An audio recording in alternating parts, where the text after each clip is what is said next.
Assalamualaikum warahmatullahi wabarakatuh.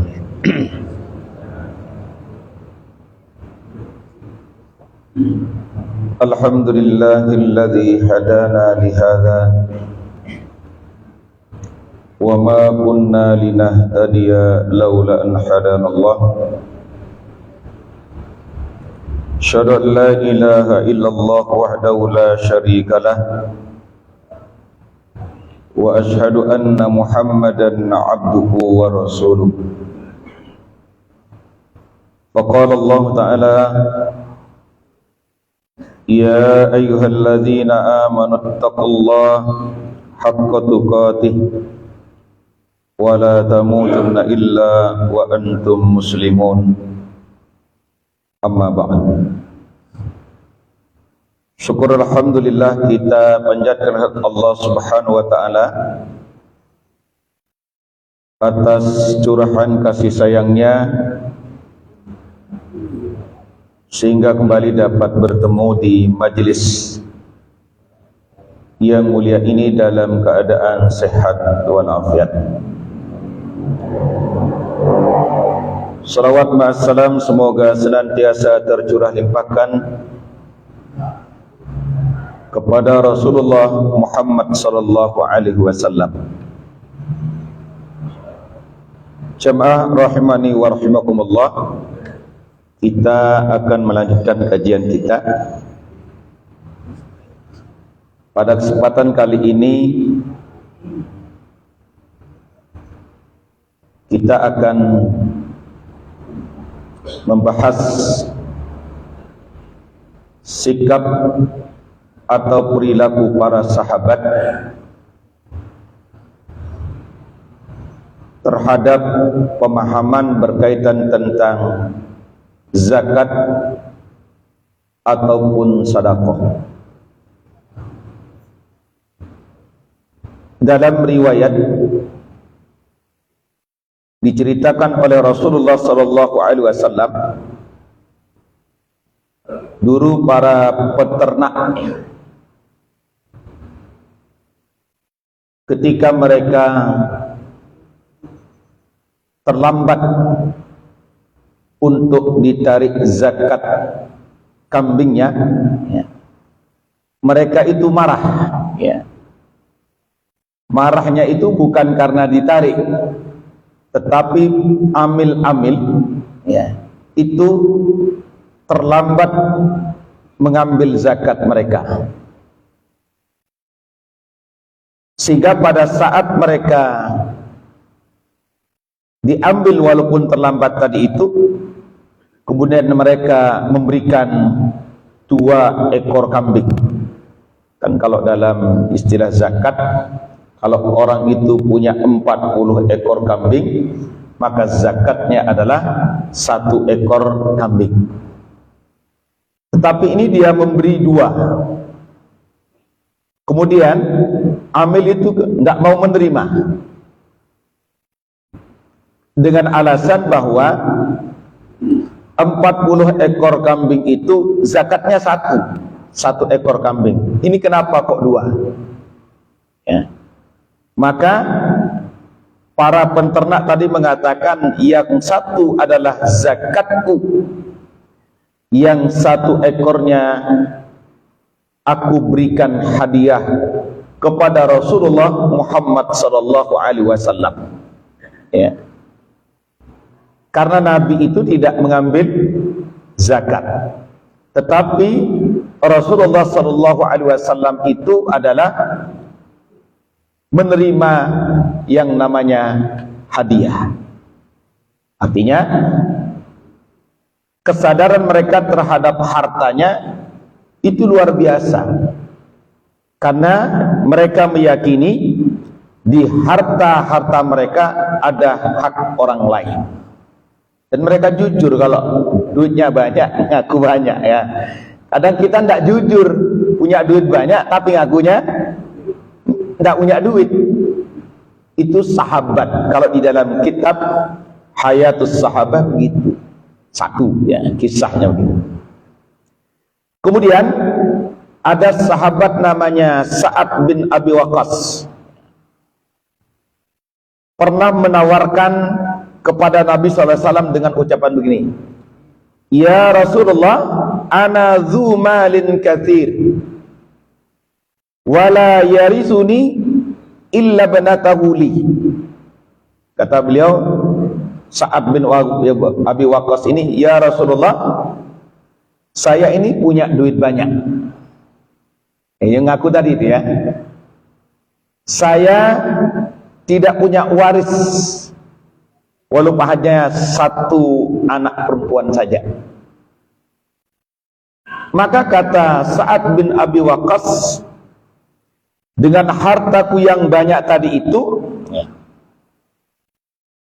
wis tak berikan di jalan Allah Subhanahu wa ta'ala, tak infakkan dia 2/3 dari harta yang aku miliki.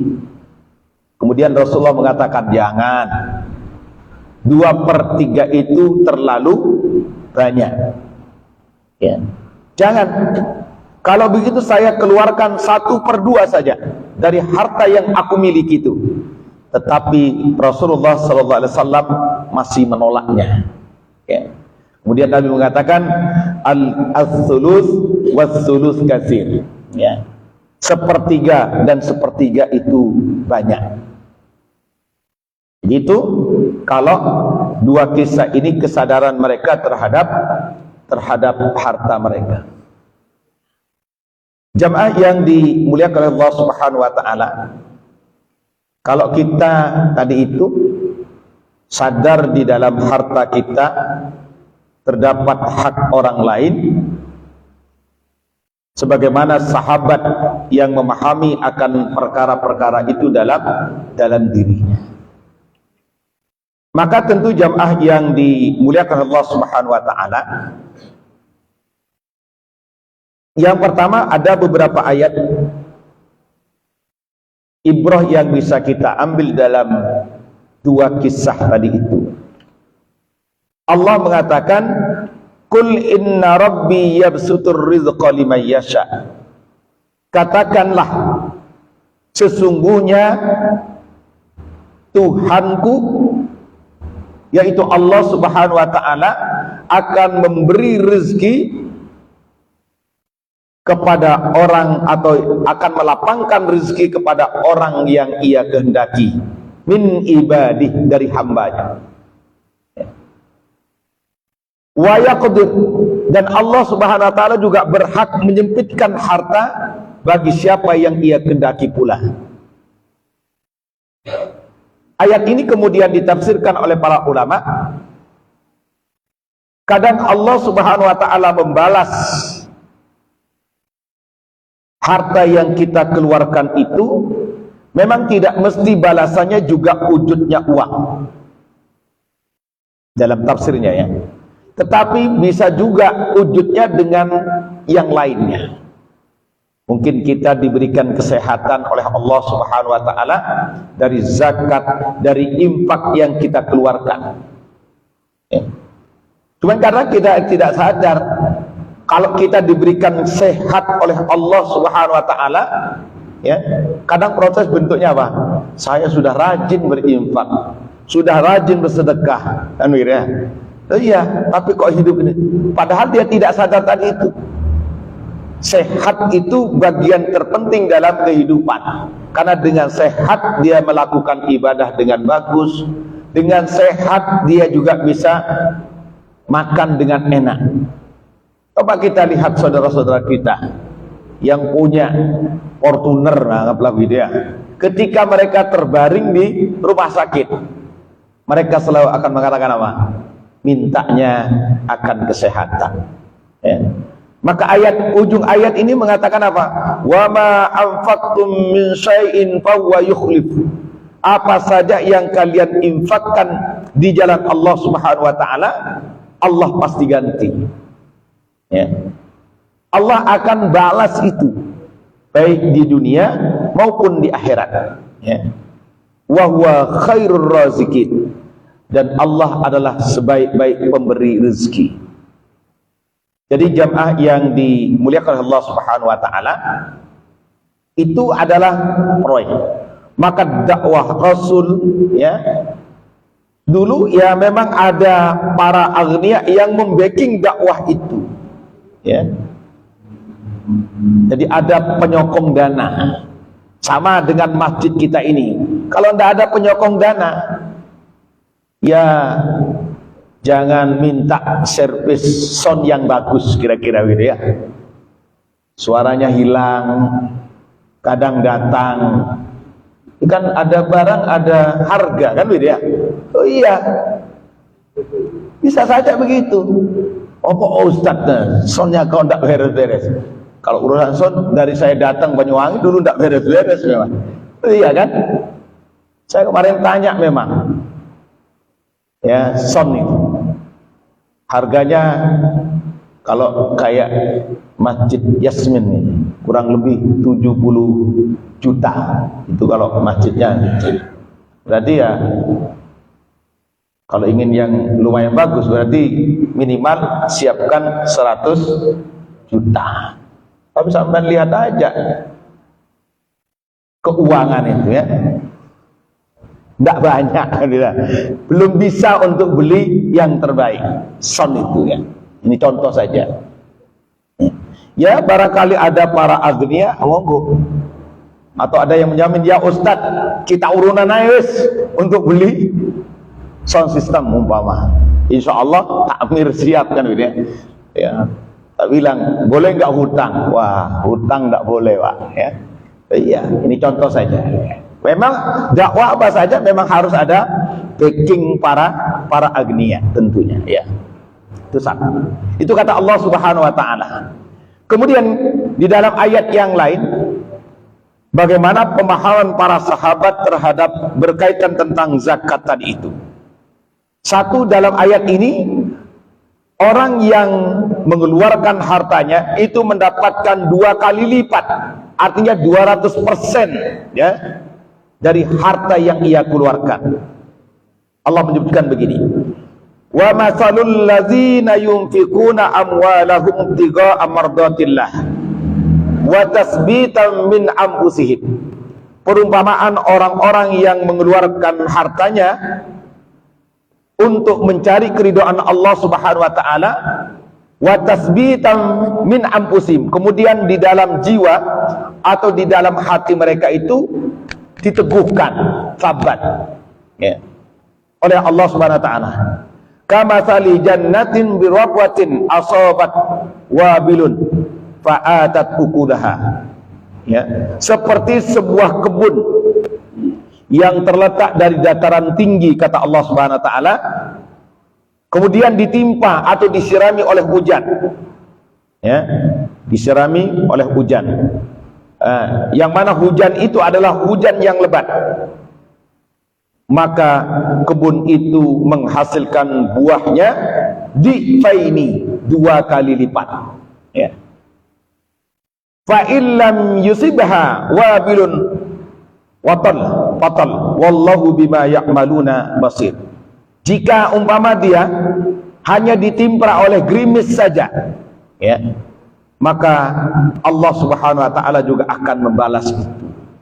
Jadi orang yang mengeluarkan infaknya di jalan Allah menurut ayat ini, kata para ulama, pada para sahabat memahami adalah berinfak itu akan dibalas, yaitu tadi 2 kali lipat, artinya 200% balasan Allah Subhanahu wa taala. Ya, yaitu tadi di dataran tinggi saja dia dibalas 2 kali lipat oleh Allah. Perumpamaan artinya jangkauan manusia tidak nuntut akalnya, tetapi ketika Allah mengatakan itu pasti dia akan mendapatkannya ya, balasan itu. Sehingga orang yang mengeluarkan hartanya tadi itu akan mendapatkan sebuah kenikmatan dari Allah Subhanahu wa taala. Juga dalam ayat yang lain mereka akan mendapatkan kelipatan atau kelipatan tak terbatas. Man zalladzi yuqridullaha qardan hasana fayudha'ifah. Barang siapa yang memberikan pinjaman itu kepada Allah Subhanahu wa taala, maka Allah akan memberikan atau mengganti pinjaman dengan pada fayudha'ifah. Kata dha'ifah itu adalah kelipatan tanpa batas, ya. Sehingga ulama salaf menyebutkan dengan ayat ini memang tidak ada orang yang sedekah itu miskin, tidak ada sejarahnya, ya. Tidak ada sejarah itu. Makanya kapan hari di khutbah Jumat saya sebutkan, kalau Abu Sufyan saja bisa membeli 2000 orang lebih, kan ya, dari Habasyah, siapa yang ikut berperang untuk menghalangi dakwah Rasulullah SAW, bahkan ditambah lagi dengan berbagai macam, termasuk Abu Jahal di situ. Karena mereka memberi kesesatan aja berani membeli sekian mahal, ya, di dalam Al-Quran surah Al-Anfal itu. Nah, apalagi kita ini kan memberi kebenaran, membeli kebaikan, atau membeli surganya Allah Subhanahu wa taala. Kan bahasa Quran kan begitu ya. Innallaha ashtara minal mu'minin anfusahum wa amwalahum bi anna lahumul jannah. Sesungguhnya Allah Subhanahu wa taala akan membeli orang-orang yang beriman, ya, yang mana beriman itu mereka ya menjual jiwanya, hartanya untuk Allah Subhanahu wa taala. Maka orang-orang tadi itu mendapatkan kelipatan, ya, tanpa batas, ya. Kemudian yang terakhir yang saya sebutkan pada pagi hari ini, bahwa mereka akan mendapatkan minimal 7 kali lipat, ya, sehingga ambatat sab'a sanabila itu setiap tangkai akan melahirkan 700 dan 100. Maka kata Allah Subhanahu wa taala, orang yang mengeluarkan infaknya, orang yang mengeluarkan hartanya di jalan Allah Subhanahu wa taala, mereka akan mendapatkan itu. Tetapi jika tidak, ya, maka kata Allah Subhanahu wa taala, orang yang atau orang Islam yang tidak mengeluarkan zakatnya atau mereka tidak mengeluarkan infaknya, berarti dia dianggap musyrik oleh Allah Subhanahu wa taala.